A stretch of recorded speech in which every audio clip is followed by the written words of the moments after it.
Mirlo Blanco, el podcast de Sumas Plumas.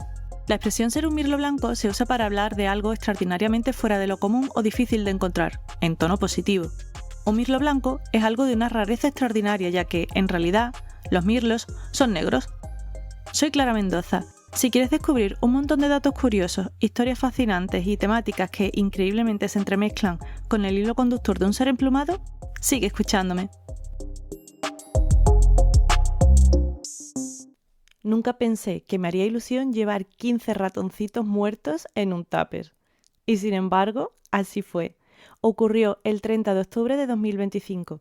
Pero para entender qué hacía yo con semejante fiambrera, tengo que hacer unas cuantas aclaraciones previas y hablarte de algo llamado rodenticidas anticoagulantes. Los rodenticidas anticoagulantes son productos que se empezaron a utilizar en los años 40 del siglo pasado para el control de plagas, en concreto de ratas y ratones. Su principal ventaja frente a otros sistemas era que los roedores no asociaban la ingesta del producto con la muerte, ya que ésta se producía días después. Desde entonces y a lo largo de los años han ido surgiendo nuevos productos anticoagulantes, más tóxicos y persistentes, porque los roedores a su vez iban desarrollando resistencia genética a estos productos. Pero resulta que los anticoagulantes generan un gran problema, y no me refiero para las ratas y los ratones. Este producto genera un gran impacto sobre el medio, por varios motivos, por su persistencia, por bioacumulación y sobre todo por los efectos de intoxicación secundaria en especies depredadores. O sea, que si un ratoncito come de este cebo y antes de que se muera por el efecto es cazado por otro animal, este será el que termine sufriendo los efectos del anticoagulante. Probablemente la lechuza sea una de las especies que más ha sufrido este impacto, ya que su dieta se basa fundamentalmente en roedores. Pero el efecto dominó no acaba aquí. Recientemente se han estudiado las consecuencias de los anticoagulantes y se ha visto que afectan a un gran número de especies, algunas de las cuales no son depredadoras de roedores, como por ejemplo nutrias, águilas pescadoras o aves insectívoras. Es decir, el efecto de persistencia en el medio del que te hablaba hace que se bioacumule en los distintos niveles de la cadena alimentaria. ¿Y por eso llevaba yo ratones en un tupper? ¿Me los había cargado con ese producto? No, para nada. En realidad, había tenido el privilegio de ser invitada al hacking de lechuzas situado en el castillo de Montjuïc, en Barcelona. La entidad medioambiental Galanthus Natura estaba realizando por segundo año un programa de cría controlada de lechuzas en este emplazamiento tan mítico de la ciudad. El hacking es un método de cría de animales para su introducción en la naturaleza que consiste en situar a ejemplares inmaduros en nidos en semilibertad, donde se les proporciona comida sin que vean a seres humanos. Este sistema está relacionado directamente con el instinto de filopatria, es decir, la predisposición de un individuo a establecer su territorio de cría en el mismo lugar que nació o pasó sus primeras semanas de vida. Precisamente, los expertos de Galanthus Natura habían colocado a principios de octubre 5 crías de lechuza que contaban con aproximadamente un mes de vida y que provenían de un centro de recuperación de especies. Cuando digo colocado, me refiero a introducido en una caja nido especial para hacking. Esta tiene 2 compartimentos, uno donde están las lechucitas la mayor parte del tiempo y otro donde se les deja la comida de tal manera que no ven a la persona que se la deja, para que no se impronten. Improntar un ave es un proceso rápido e irreversible por el cual una cría tiene un contacto directo con humanos en sus primeros momentos de vida y se identifica con nuestra especie en vez de con la suya. En consecuencia, no desarrolla las habilidades propias para valerse por sí misma, como alimentarse, socializar, buscar pareja o refugio. Por eso es tan importante que la caja especial hacking mantenga el anonimato de quien les lleva la comida. Y yo lo mantuve. Súper emocionada, cogí el tupper de ratoncitos, subí por una escalerita, porque la caja nido estaba a varios metros del suelo, y coloqué los roedores sin vida en el espacio de alimentación. Había una pequeña abertura que daba al espacio donde estaban las jóvenes lechuzas, pero yo no las podía ver, de la misma forma que ellas no me veían a mí. Sin embargo, sí que pude colocar el móvil con un palo selfie y grabar hacia adentro. Y entonces las vi. Aunque fuera a través de la pantalla fue increíble. Estaban acurrucadas una junto a otra en una esquinita, moviendo las cabezas y los cuerpos de una forma muy cómica. La peste del comedero y el canguele de estar a varios metros de altura no me impidieron en absoluto disfrutar del momento. Por cierto, subí el vídeo al Instagram de Sumas Plumas, por si quieres verlo. Aprovecho desde aquí para agradecer a Eduard Durañ y a Sergi García que me permitieran experimentar esta sensación. Ellos y otros tantos voluntarios de Galantus llevaban semanas llevando diariamente alimento a estas 5 crías de lechuza. ¿Y cómo siguen los procesos de hacking? Poco a poco las crías van aprendiendo a salir de la caja nido y van explorando el entorno. Paulatinamente se reduce la cantidad de comida que se les ofrece, como harían sus padres, hasta que son completamente autosuficientes y dejan de depender del nido. Y si todo va bien, esta primavera estarán criando en Montjuic, su casa de acogida. Ojalá sea así. ¿Y por qué introducir lechuzas en plena ciudad de Barcelona? Pues para que se coman a los ratones y no haya que usar rodenticidas anticoagulantes. Esta especie supone un control de plagas biológico mucho más natural y sin los efectos secundarios no deseados de los raticidas. Aunque pienses que la lechuza es propia de los pueblos y no de las ciudades, lo cierto es que la lechuza común, cuyo nombre científico es Tito alba, habitó en la ciudad de Barcelona y quizás a partir de ahora considere que el castillo de Montjuic es también su patria.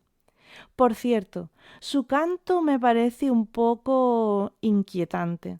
Te lo pongo para que juzgues por ti mismo o misma.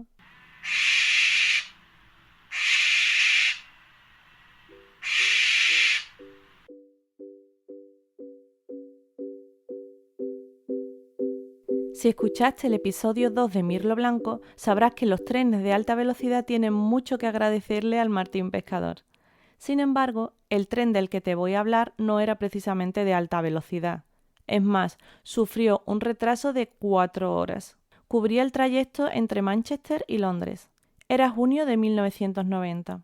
Allí, durante la espera, en un caluroso vagón lleno de gente y oliendo a comida takeaway, a una chica de 25 años le vino una idea a la cabeza.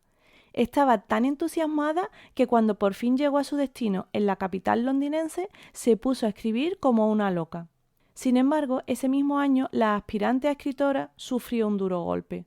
Falleció su madre tras una larga enfermedad, la única persona que la apoyaba en su anhelo de dedicarse a escribir. Y como los sueños no dan para comer, poco después se fue a Oporto para trabajar como profesora de inglés. Allí conoció a un periodista portugués del que se enamoró.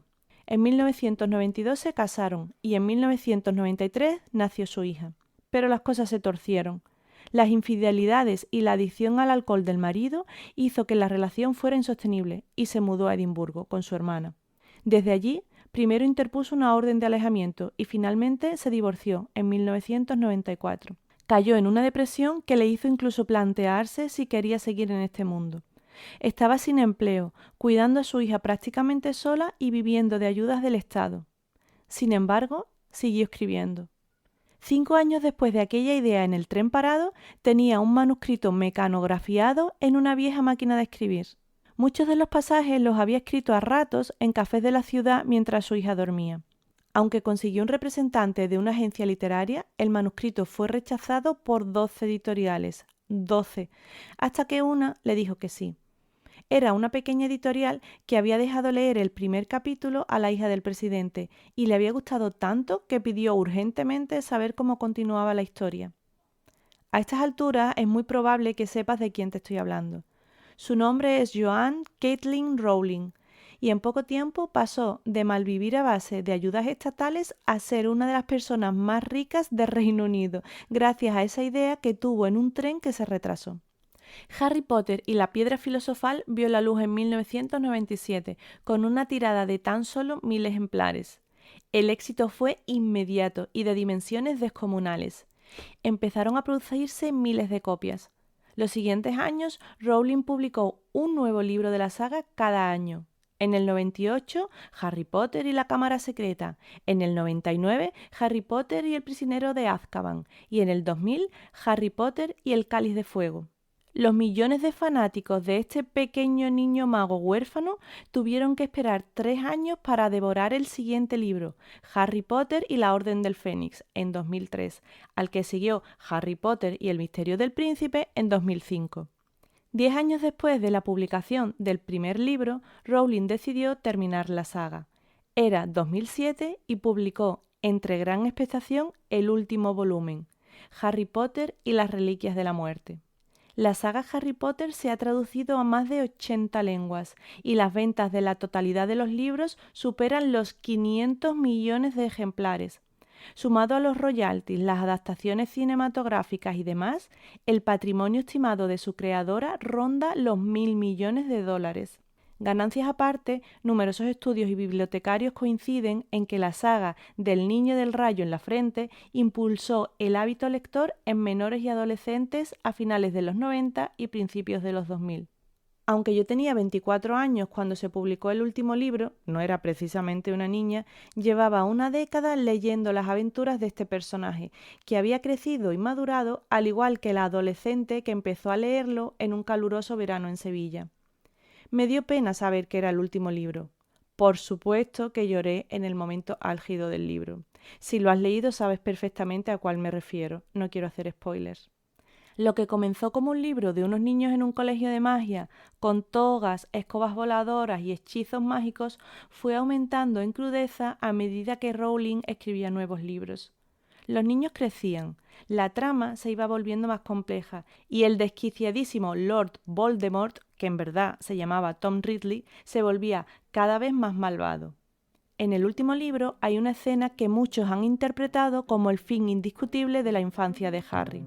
Es el momento en el que pierde el primer regalo verdaderamente afectuoso que recibió en su vida tras la muerte de sus padres, su conexión emocional con Hogwarts, una figura de compañía en su soledad, un símbolo de inocencia.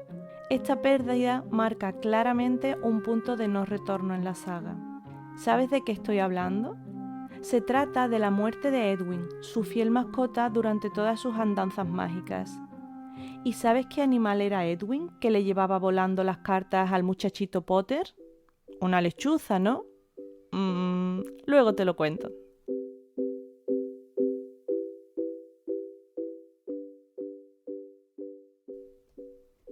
¿Te ha pasado alguna vez que entregas un informe increíblemente bueno a tu responsable y te pide que lo repitas porque el resultado, que tú sabes perfectamente que es correcto, no le convence? Eso fue lo que le pasó a Jean-François Terrien. En 2007 estaba haciendo su tesis doctoral sobre los búhos nivales en el Ártico y les puso transmisores para seguir sus movimientos durante el invierno. El búho nival es una rapaz de espectacular belleza. Su plumaje es blanco inmaculado y en su cara destacan unos atigrados ojos amarillos ribeteados de negro. Es precioso. Las hembras son un poco más oscuras y tienen pequeñas motas pardas. El pico y las garras de ambos son negros. Su blanco es más puro que el del oso polar y el zorro ártico. No es de extrañar teniendo en cuenta que crían en la región circumpolar norte. En primavera anidan en la tundra ártica, en pequeñas elevaciones en el suelo, principalmente en Alaska y el norte de Canadá, y en menor medida en la región eurosiberiana, es decir, al noroeste de Rusia. Siendo así, esta belleza no es observable en España. Por eso se montó un escándalo cuando, en noviembre de 2021, hasta 3 ejemplares estuvieron varios días dejándose ver por varias zonas de Asturias y Cantabria. La teoría más aceptada es que llegaron como atípicos polizones en barcos desde América del Norte. Este búho, que es el único del mundo de color blanco, es un ave nómada, que no solo caza de noche sino también de día, que rara vez se reproduce en los mismos lugares, que no siempre migra en desplazamientos norte-sur, que no escoge cada año a la misma pareja y que incluso si no hay presas disponibles no se reproduce. Hasta hace poco se daba por hecho que, en los meses de invierno, el búho nival abandonaba el Ártico para migrar a regiones más al sur. Y así ocurre realmente en muchas ocasiones. También se creía que su dieta y su reproducción estaban estrechamente ligadas a la presencia de los lemmings, o leminos, en una forma castellanizada, un roedor de unos 10 centímetros. Los pajareros estadounidenses saben que, periódicamente, ocurren las llamadas irrupciones. Es decir, los búhos nivales aparecen mucho más al sur de lo habitual para deleite de estos observadores de aves. En el invierno de 2013 y 2014 hubo una gran irrupción. Los datos históricos muestran que estos búhos propios del Ártico han llegado a aparecer en sitios tan meridionales como Carolina del Sur, Texas e incluso Hawái. Se creía que cuando esto ocurría era porque la temporada de lemmings había sido mala y los búhos nivales migraban más al sur en busca de alimento. Sin embargo, era todo lo contrario. En años especialmente buenos en leminos, la reproducción de los búhos nivales era muy abundante y se daba una gran dispersión juvenil hacia territorios más al sur de lo habitual. Las puestas del búho nival suelen ser prolijas, van de entre 6 a 11 huevos, siendo 9 la media. Por cierto, la puesta y los nacimientos son escalonados, por lo que una misma pareja tiene varios pollos a la vez de distinto tamaño. Cuando el joven canadiense Terrien le mostró al supervisor de su tesis los resultados de los búhos marcados con GPS, este pensó que el experimento había salido mal y le mandó repetirlo. Y es que los datos indicaban que numerosos búhos nivales pasaban el invierno no solo muy al norte, sino mar adentro, a 200 kilómetros de la costa. La segunda vez los resultados fueron los mismos. Esta rapaz nibia, considerada terrestre, se iba a pasar el duro invierno polar sobre el hielo marino. ¿Qué sentido tenía que los búhos nivales se adentrasen en el invierno ártico lleno de oscuridad y frío? Allí no había leminos, ni tampoco paseriformes, que también forman parte de su dieta. Pues resulta que se iban allí porque en medio del hielo se forman las llamadas polinias, espacios abiertos de agua en medio de los grandes hielos, y los búhos nivales estaban estratégicamente colocados en sus orillas. Allí había gaviotas, araos, alcas, frailecillos, toda la peñita de agua salada, incluidos los patos marinos, como el ánade sombrío, el porrón alveola o los eiders, que se reúnen en estos lugares para pescar mejillones del fondo marino. Y aprovechando la coyuntura, los búhos se daban un festín con todos ellos. Terrien, lejos de equivocarse, había hecho un gran descubrimiento. Para que te hagas una idea, un eider pesa de media unos 2 kilos, lo mismo o más que un búho nival. Por eso resultaba raro que formaran parte de su dieta.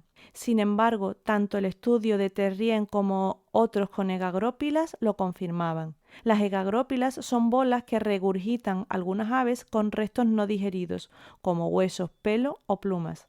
Abro paréntesis para contarte una curiosidad sobre el eider común, cuyo nombre científico es Somateria mollissima. ¿Sabes cómo se llama este pato marino en italiano? Edredone comune. Sí, como el de la cama. El plumón de los eiders es uno de los materiales naturales más valiosos y apreciados del mundo. Las hembras se arrancan su propio plumón del pecho para revestir el nido y aislar los huevos del frío extremo.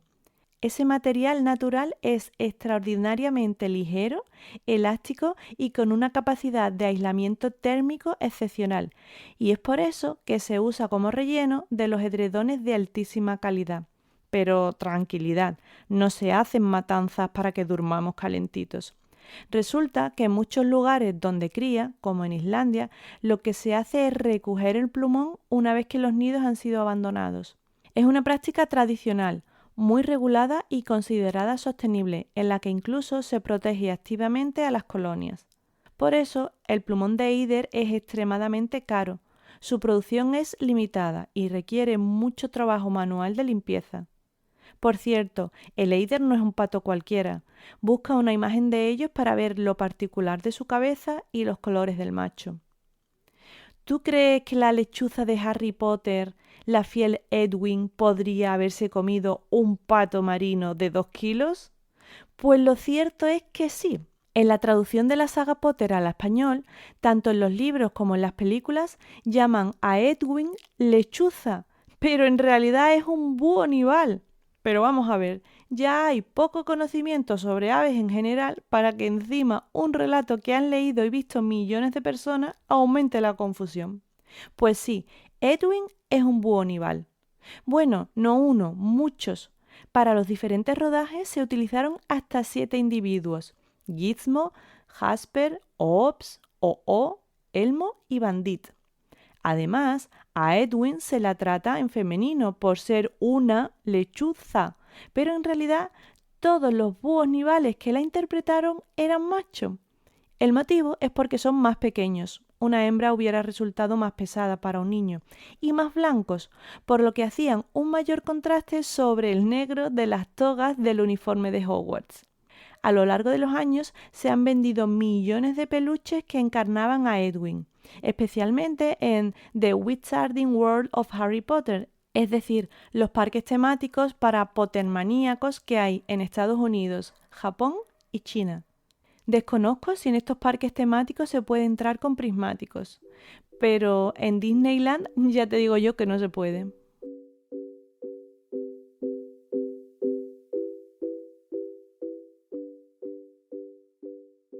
Corría el año 2022 y Uca Díaz estaba a punto de entrar en Disneyland en París con su familia. Era septiembre y habían viajado allí desde Cantabria, en un viaje especialmente pensado para el deleite de su hija, que por entonces tenía 8 años. Nunca he estado allí, pero mucha gente me ha hablado de las largas colas que se forman en cualquier lugar del parque, incluida la entrada. Sin embargo, la cola para entrar no fue tediosa por la espera, sino porque Uka fue tomada por sospechosa. La registraron y casi le hacen desmontar sus prismáticos, porque pensaban que podía llevar un explosivo dentro de ellos. Al final, la cosa quedó en una anécdota y pudieron entrar. Y no, ella, que se había formado como educadora ambiental, no quería los prismáticos para ver a Mickey más de cerca, sino para pajarear por el mundo Disney, porque cualquier lugar es bueno para observar aves, especialmente si tienes largas colas de espera. Esta es solo una de las tantas anécdotas que Uka recuerda de sus 30 años como amante de las aves. Lo siguiente que te cuento no es una anécdota, sino un punto de inflexión importante. 2 años y medio antes, en marzo de 2019, 9 mujeres quedaron en Fuerteventura. Una era de Cantabria, Uca, otra de Burgos, 2 andaluzas, 2 catalanas, 2 canarias y una valenciana. Quizás parezca el inicio de un chiste, pero se habían reunido para algo serio. Aunque fueron a pajarear por la isla y lo pasaron estupendamente, el motivo de ese encuentro había surgido desde una necesidad. Habían comprobado en más de una ocasión que la presencia de mujeres en eventos ornitológicos era prácticamente nula. No porque no hubiese mujeres investigadoras, anilladoras, educadoras ambientales, pajareras, ilustradoras, sino porque por algún motivo casi no eran invitadas a estos foros. Se sentían invisibilizadas y pensaron, hay que hacer algo. Estas 9 mujeres se constituyeron como asociación. Se marcaron como objetivo dar visibilidad a la mujer en el campo y el estudio de las aves, y tan solo 6 meses después dieron su primera charla. Fue en el Delta Birding Festival y hablaron de las mujeres pioneras en la ornitología. Fue tal el éxito que los asistentes se abarrotaban en la carpa principal y al terminar la mayoría de mujeres oyentes querían pertenecer al grupo. Para las ponentes fue maravilloso ver a tantas mujeres que querían unirse a la causa. Y así es como nació el movimiento de las lechuzas pajareras. Lo que comenzó como un grupo de WhatsApp con 9 participantes fue creciendo y a día de hoy reúne a unas 400 pajareras. La razón de ser de este colectivo es mostrar lo que hacen y han hecho las mujeres que se dedican al estudio de las aves, las ciencias y la conservación y divulgación de la naturaleza. Que cualquiera de ellas pueda dar a conocer su labor con las aves y en qué circunstancias se desarrolla su trabajo. Y que las niñas y las jóvenes tengan modelos femeninos en los que mirarse, pues esto es muy importante. Alguien muy cercano me preguntó hace tiempo, ¿realmente es necesario un grupo solo de mujeres pajareras? Me dijo que no entendía muy bien el por qué o el para qué. En vez de responderte yo, te hago llegar a la respuesta literal de Uca. Los grupos de mujeres son muy necesarios, ya que en ellos podemos hablar tranquilamente de las cosas que nos afectan. Hay un lenguaje común y no tenemos que estar defendiéndonos en ningún caso de criterios machistas. Estamos aquí para dar visibilidad a las mujeres en este ámbito y pedir que se cumpla la paridad en todos los aspectos, que no estemos solo en las bases, sino en toda la pirámide. Para nosotras es una acción necesaria. Nos unimos para, desde el prisma del género femenino, poner en común nuestras experiencias y que se nos visualice, para que las próximas generaciones tengan referentes femeninos potentes y claros. Me dice esta cántabra, ¿no se hacen grupos de jóvenes birders, grupos de jubilados o grupos que solo les gustan las gaviotas? Pues claro, también se puede hacer un grupo solo para mujeres pajareras. Las socias, gestoras y promotoras de las actividades son solo mujeres, pero eso no quita para que los hombres apoyen y ayuden en todas estas actividades, ya que en la lucha por la conservación todos somos necesarios. Por cierto, ¿quieres saber por qué se llaman lechuzas pajareras? La verdad es que les costó un poco escoger tanto el nombre como el logo. Primero pensaron en los mochuelos, por estar asociados a Atenea, la diosa griega de la sabiduría, pero luego se inclinaron por la lechuza, que tradicionalmente se había asociado a lo femenino y a lo oscuro, como las brujas. Incluso en algunos sitios se usa lechuza eres como insulto. Sin embargo, las lechuzas pajareras están muy orgullosas de serlo. Si eres mujer y vas por el campo con tus prismáticos y de repente te encuentras a otra chica y os dais cuenta que ambas sois lechuzas pajareras, se crea una unión mágica y una sororidad especial. El 5 de diciembre de 2025 recibí un WhatsApp de un número desconocido. Decía: Hola Clara, he conocido hoy tu blog y tu podcast cuando se ha compartido en Lechuzas Pajareras. Esta tarde disponía de tiempo y he escuchado los 3 capítulos. Me han gustado muchísimo. Enhorabuena por el proyecto y te seguiré a partir de ahora. La autora de este bonito mensaje era Susana Noguera Hernández, una de los cientos de lechuzas pajareras. Susana es profesora de secundaria, naturalista y apasionada de las aves. Es revisora de eBird en la provincia de Murcia y miembro de la coordinación de eBird España. Desde hace años colabora en estudios y censos de aves dentro y fuera de la región de Murcia, estudios que permiten conocer el estado y la evolución de las poblaciones de aves y establecer medidas de conservación. Así vive ella el pertenecer a esta comunidad. Llegué a Lechuzas Pajareras por la invitación de Chu Fernández, que realiza un trabajo muy interesante siguiendo las poblaciones de ibis eremita. Es un fenómeno mundial. Se han creado colectivos similares en Reino Unido, Estados Unidos, Latinoamérica, donde las mujeres estamos creando nuestros propios espacios de confianza. Es especial que desde cualquier punto de la geografía, muchas pajareras nos unamos para dar visibilidad a la mujer en la ornitología y ofrecer una red de apoyo.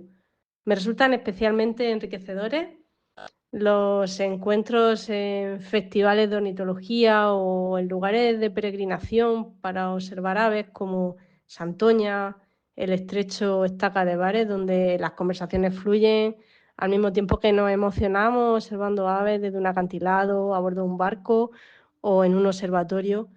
Animo a las mujeres pajareras que nos escuchan a que se unan porque conectadas nos recomendamos, nos citamos y nos convertimos en las referentes que en muchos casos no hemos tenido.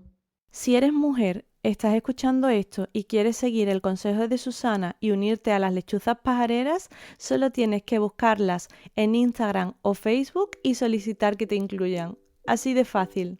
Yo, que ya estoy dentro, te lo recomiendo.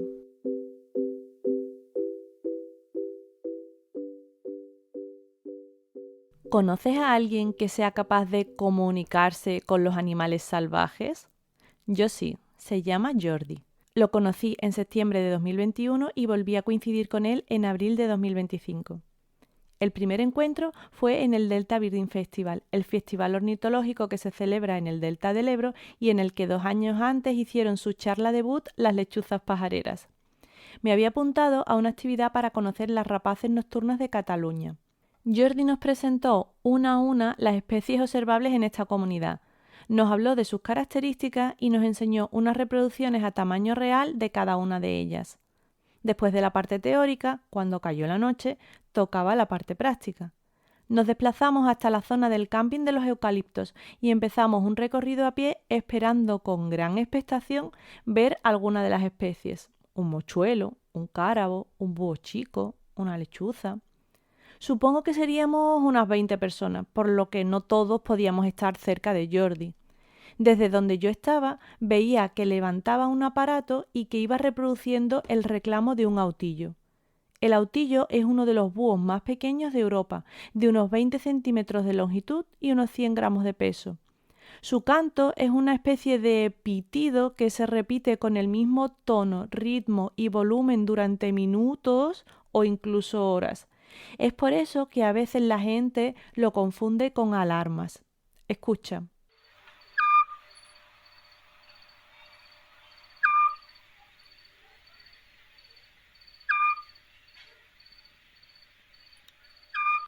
Pues en aquella noche de septiembre, Jordi le daba al play, sonaba el canto de un autillo y de repente un autillo verdadero respondió.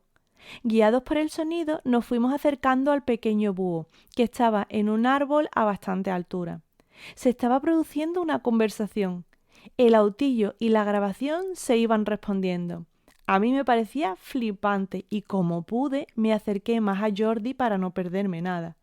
Y entonces aluciné mucho más.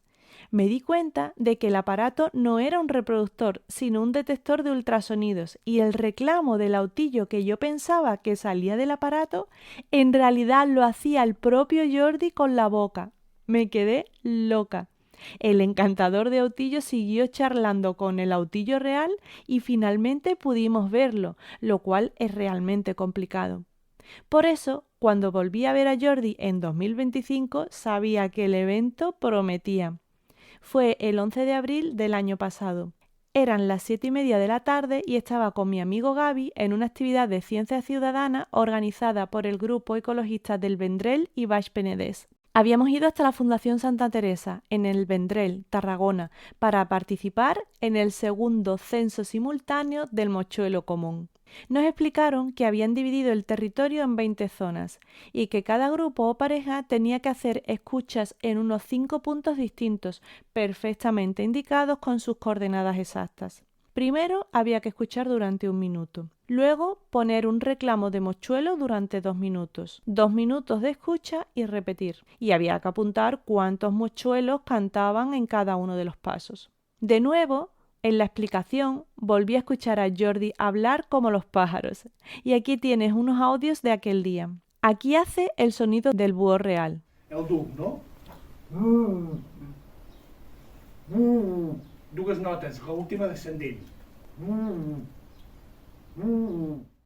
Y lo que teníamos que censar, el mochuelo. Dues notes. En canvi, el mussol mascle, a vegades fins i tot una mica més llarg. Passa que al final fa una mica... Lo que hace este hombre me parece increíble. Gaby y yo, que nos conocemos porque participamos activamente en el grupo local Seoverlife de Barcelona, no tuvimos mucha suerte aquella noche. De los 5 puntos asignados, no oímos mochuelo en ninguno de ellos. Aunque ya que estábamos, oímos 2 autillos claramente y nos pareció oír un búho real. A pesar de no oír mochuelos, nos fuimos razonablemente contentos por haber contribuido a la recogida de datos. Habrás oído el dicho de cada mochuelo a su olivo, ¿verdad? En el pasado las poblaciones eran mayores y quizá pudiera haber un mochuelo en cada olivo. Es una forma de hablar. Pero ahora su tendencia poblacional es negativa. Por eso está catalogada como especie casi amenazada. Desaparecen sus hábitats y sus presas por la agricultura intensiva y el uso de pesticidas, y sufren atropellos y electrocuciones. Este año, el tercer censo de mochuelo común en el Baix Penedès tendrá lugar dentro de muy poquito, el viernes 10 de abril. La parte teórica comienza a las 7:30 y el censo simultáneo comenzará a las 10 de la noche. Pero nadie mejor que ella para explicarte más detalles del proyecto.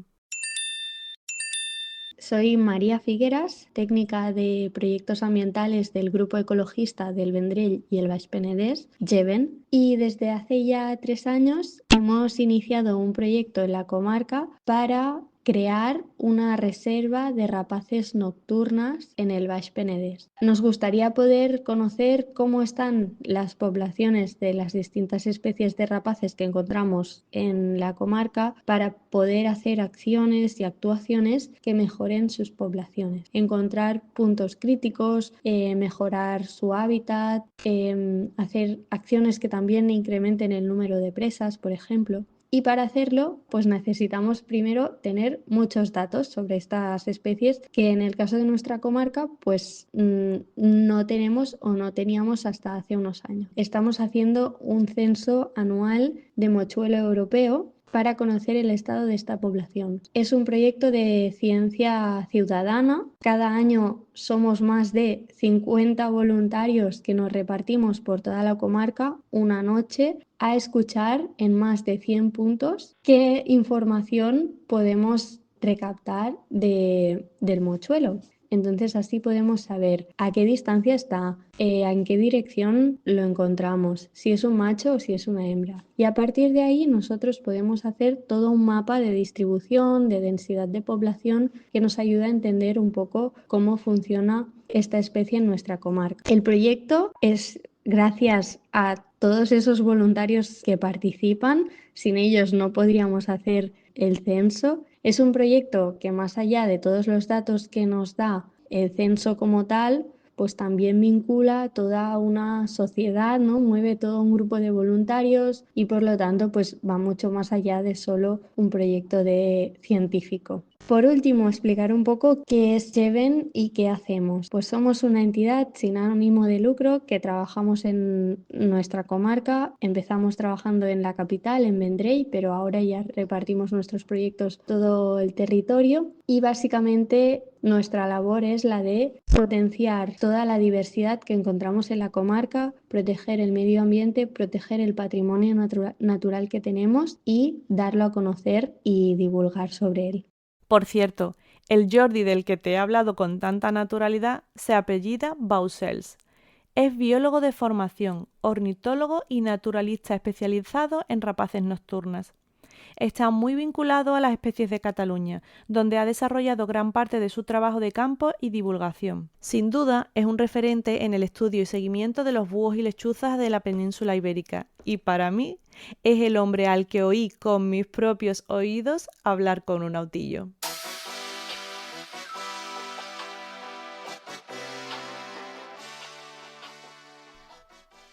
Hoy, en Mirlo Blanco, te he contado cómo di de comer ratoncitos muertos a las crías de lechuza del castillo de Montjuïc, en Barcelona, y así has descubierto qué es la técnica de hacking y por qué los rodenticidas anticoagulantes son un peligro. Hemos comprobado cómo la fortuna puede cambiar de lado con una simple idea que surge en el aburrimiento de un tren retrasado. La perseverancia de J.K. Rowling en su afán por ser escritora, a pesar de los inconvenientes que la vida le puso por delante, fue crucial para crear un universo mágico al que muchos muggles nos sentimos enganchados durante años. Y hemos aprendido que, precisamente, la lechuza de Harry no era una lechuza, sino un búho nival, y que a veces, cuando parece que los datos se equivocan, hay que pensar de forma diferente para entender qué está pasando.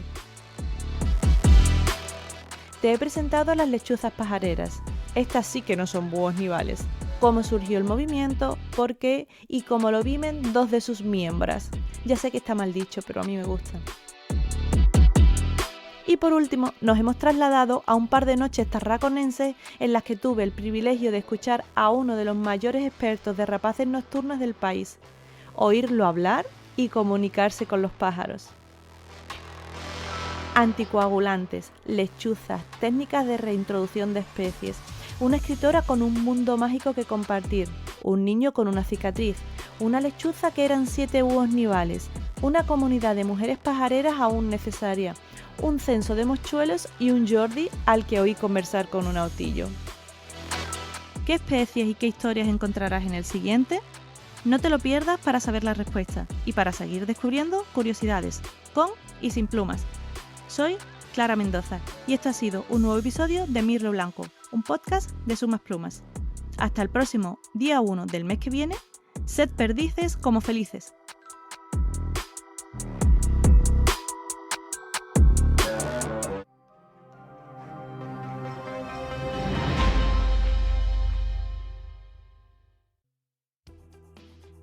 Este es un podcast para seguir aprendiendo, sorprendiéndose y maravillándose de lo que ocurre más allá de nuestras vidas y más acá de nuestras mentes. Además, quien te habla es una apasionada de la ornitología, por eso las aves son el hilo conductor que hilvana estas historias.